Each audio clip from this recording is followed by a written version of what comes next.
Olá, minha turma! Este é o canal Histografite, José Carlos aqui. Eu tinha dito no vídeo anterior que ia falar um pouco sobre os espartanos. Vamos fazer jus ao nome do canal, Histografite.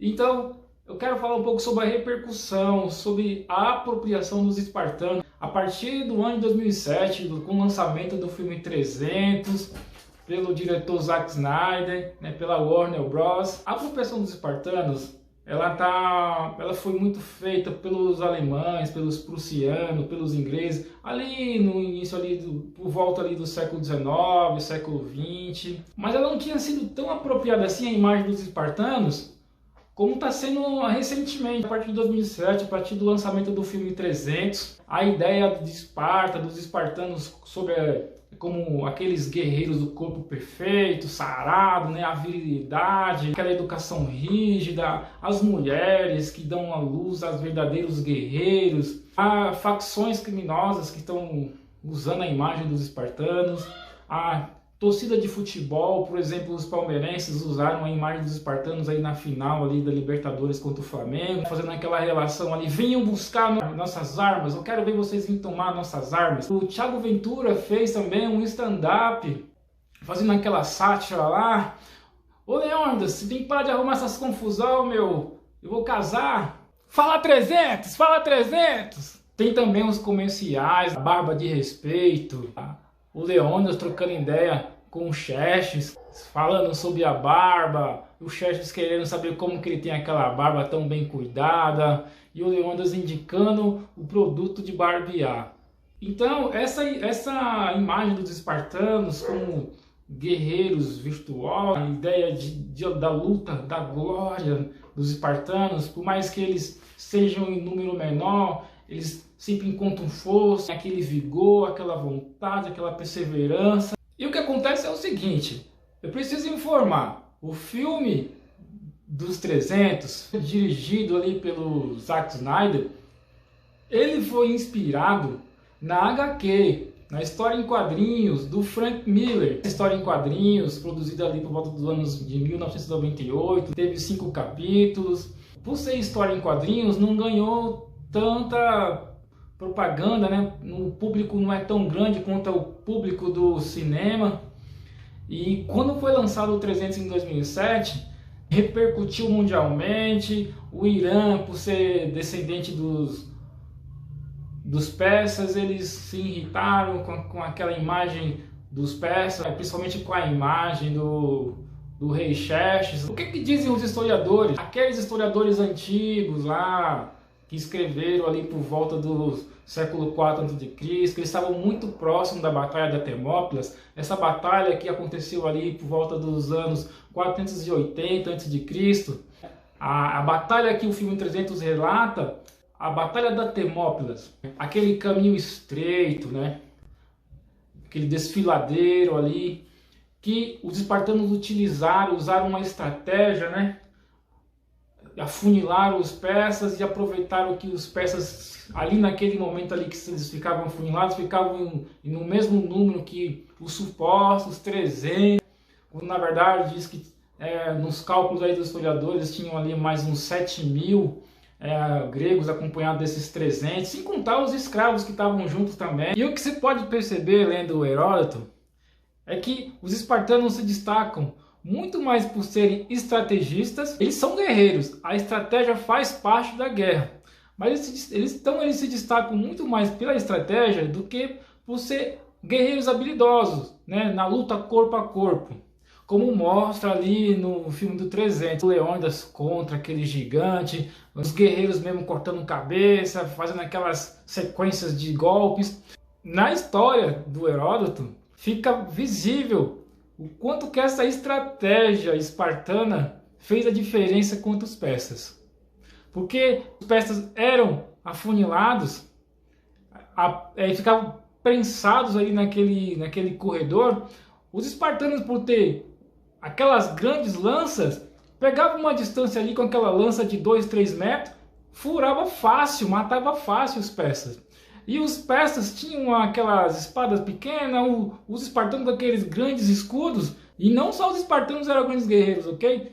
O Heródoto fala de muitas outras cidades gregas que tinham muita habilidade ali de estratégia de guerra, certo?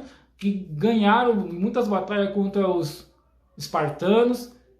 Então, o Heródoto ele quer engrandecer os espartanos ali na história deles, mas ele não omite que os espartanos perderam muitas batalhas antes de lutarem contra os persas, ok? E tem mais uma coisa, hein? O Heródoto diz se arriscar em dizer que foram os atenienses que encorajaram toda a Grécia e não os espartanos.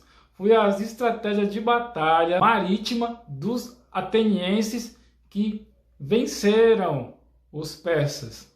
Então essa informação a gente encontra lá nas histórias de Heródoto, no historiador Heródoto. Foi ele que escreveu sobre a Batalha da Termópilas, essa batalha que o Frank Miller, o desenhista, foi ler. Ele não leu só o Heródoto, ele leu também o Xenofonte, provavelmente ele leu também o Plutarco, entre outras fontes históricas. E ele fez ali, usou da liberdade criativa e criou imagens tanto dos espartanos quanto dos persas para a sua HQ. E o Zack Snyder foi fiel, muito fiel ao que o Frank Miller desenhou e reproduziu ali para o cinema. Se a gente quer saber mesmo a história dos espartanos, a gente tem que ir nas fontes, nos historiadores, no Heródoto, no Xenofonte, no Plutarco, historiadores antigos, lá por volta lá do século IV. O Plutarco está um pouco mais à frente. Ele está ali por volta do século I, século II depois de Cristo. Ele está por volta de uns 600 anos depois da batalha, né? Então ele vai pegando um pouco de cada historiador. Tanto é que o Plutarco ele é o mais criticado entre os historiadores atuais. Porque os historiadores atuais criticam que o Plutarco não foi crítico ali na hora de examinar as fontes. Foi o Plutarco que mais criou, ele generalizou ali o mito, né?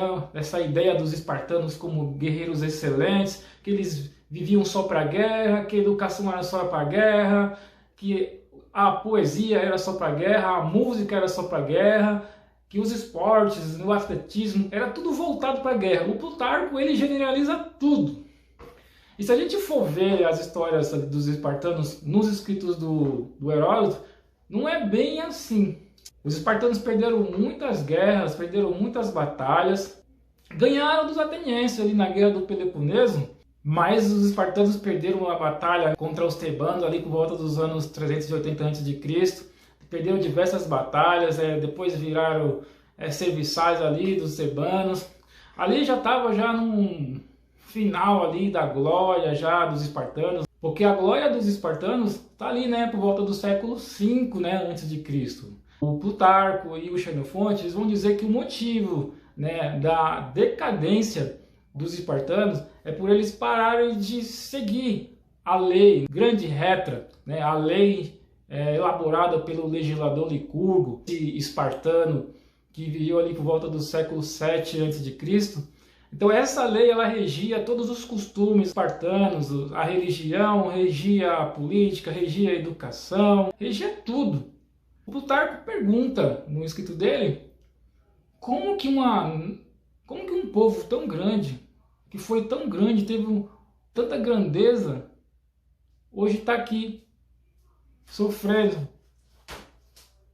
escravizado pelos romanos. Essa é uma pergunta que o Plutarco se faz nos escritos dele, né? Então o Plutarco ele diz que o motivo dessa derrocada, dessa decadência, é por permitir a entrada de negociações, de moedas, de acúmulo dentro da cidade espartana. Eu quero parar por aqui, não vou tomar muito tempo. Espero que você tenha entendido um pouco aí do que eu disse, compreendido. Se você tem algo a comentar, alguma dica, alguma sugestão, alguma crítica, dizer, faltou isso, faltou aquilo, faltou muita coisa, mas eu quis aqui ser objetivo e é isso. Se você gostou, se inscreve no canal, ajuda nós aí, valeu?